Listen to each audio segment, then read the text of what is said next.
forbidden love affairs, forced homework, private lessons, or even prohibition to speak American. It seems that on the set of the Harry Potter saga, it wasn't a party every day. Make yourself comfortable. Here are the weird rules that the Harry Potter stars had to follow on the set. And it's not at all the atmosphere you imagined. When you were a kid watching Harry Potter, I'm sure you thought that the kids in the saga were too lucky not to have any homework to do, since they were too busy making the movies. Think again, they weren't spared either. Every child should have an education regardless of the conditions in which they live. Do you want to know how they did their homework? Take a look. Believe it or not, when the cameras were turned off after filming, the children of the saga all headed to the dressing rooms to do their homework. Yes, Harry, Hermione, Ron, and the rest of them were trading in their pens for real ones and doing their homework like every other kid in the world, because studying was not to be put aside. You're surprised, aren't you? You're jealous of them for nothing because they did their homework just like you. Are you happy? While watching Harry Potter, you must have spent a lot of time observing and detailing each of the characters' psyches. But you never wondered why the actors were all ordinary looking with a few exceptions and could pass from Mr. and Mrs. everyone else without a problem. I have the answer to that question. What I'm about to tell you will amaze you. The actors of the Harry Potter saga, I'm talking about the Hogwarts students in particular, all had to abide by a very strict rule. No body modifications during the whole filming period. No piercings, no tattoos, not even a tan. They all had to remain pale and pallid as if they had just been through the washing machine. This is understandable since Hogwarts students should all look the same, and especially like real boarding school students. The only problem is that they had to respect this rule for several years, that is to say from the beginning to the end of the saga, and not to be tempted by coloring or piercing. Are you shocked by this hard and draconian rule? And again, you did not see everything. It was only one rule among many others. You must think that the life of stars must be idyllic, that they are entitled to big fees, vacations in the tropics, and moments of extreme euphoria.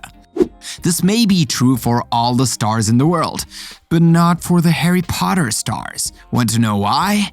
Beware, you won't believe your ears.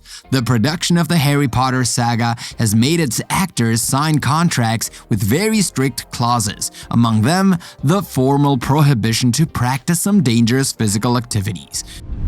In other words, Daniel Radcliffe, Emma Watson, and Rupert Grint were not allowed to go to the mountains for snow classes during the shooting of the Harry Potter saga, while you had fun with your family in the mountains. The reason is not hard to guess. Of course, it was not to deprive them of their winter vacations, but rather to avoid accidents that would force them to stay in bed and therefore delay the shooting. Do you feel sorry for them? No need to be. In any case, they had more than enough to compensate. And from you to me, do you think that in the meantime they have not made up for it in terms of vacations? When Harry Potter director Chris Columbus agreed to adapt the first part of the Harry Potter and the Philosopher's Stone saga for the big screen, he had the freedom to do whatever he wanted in his film. Nevertheless, he had to respect an important and non-negotiable rule. The actors had to not speak American, so that the film reflects the authenticity of the novel as required by J.K. Rowling. Quite a challenge for the director. Indeed, among the demands of the novelist, it was necessary to hire only British actors in order to keep the very British stamp of her work. Also, for the sake of authenticity, the director also asked that the students of foreign nationalities be played by actors from the same country as Mrs. Rowling's request. That's why the French actress Clémence Poissy played Fleur Delacroix, and the actor Stanislav Yanevsky played the Bulgarian Viktor Krum. This was a very difficult task for Chris Columbus, who would have worked more easily if this rule had not been pre-established by the novelist. However, despite the rigidity of the instructions, the director managed to get a small role for his daughter in the film, although she was not allowed to speak since she was an American citizen. Eleanor Columbus did not speak a single word. As her father explains, she worked for about 80 days, but she never spoke, because you know the rule: if you're not British, you can't speak. It is she who we find, by the way, in the skin of Susan Bones, one of the students to put the hat, which leads the other students in one of the 4 houses: Gryffindor, Hufflepuff, Ravenclaw, and Slytherin. The director will still have the last word. Earlier in this video, you learned that the children who played in the saga did their homework on the film sets. This means that they also had to take private lessons in order to catch up and not to lose the thread.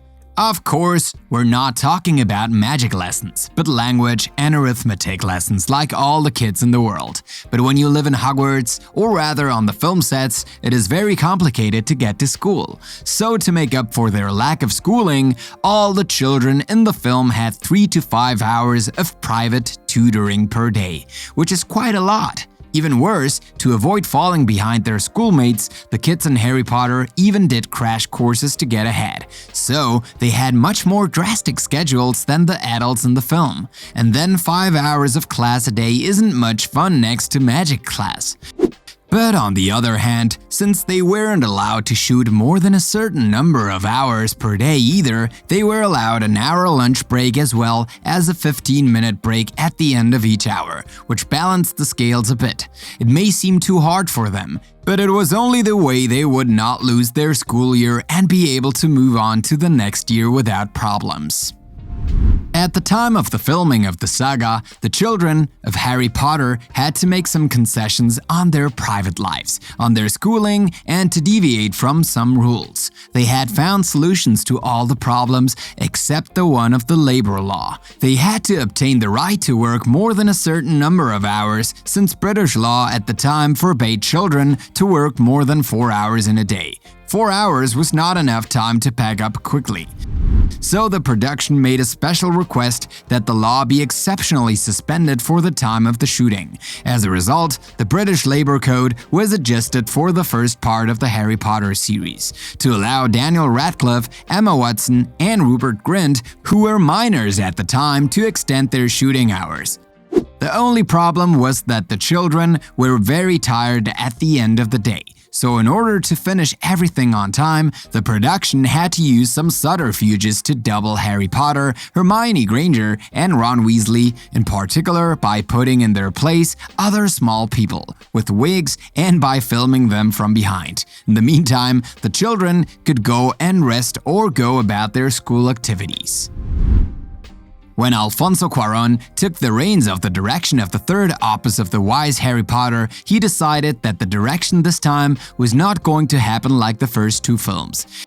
He chose to establish a certain pedagogy before proceeding to the shooting. So he asked the actors, especially the main trio, to give him an essay in which they had to describe their characters in Harry Potter and the Prisoner of Azkaban. If not to change the actors, he wanted to make sure that they knew their alter egos very well.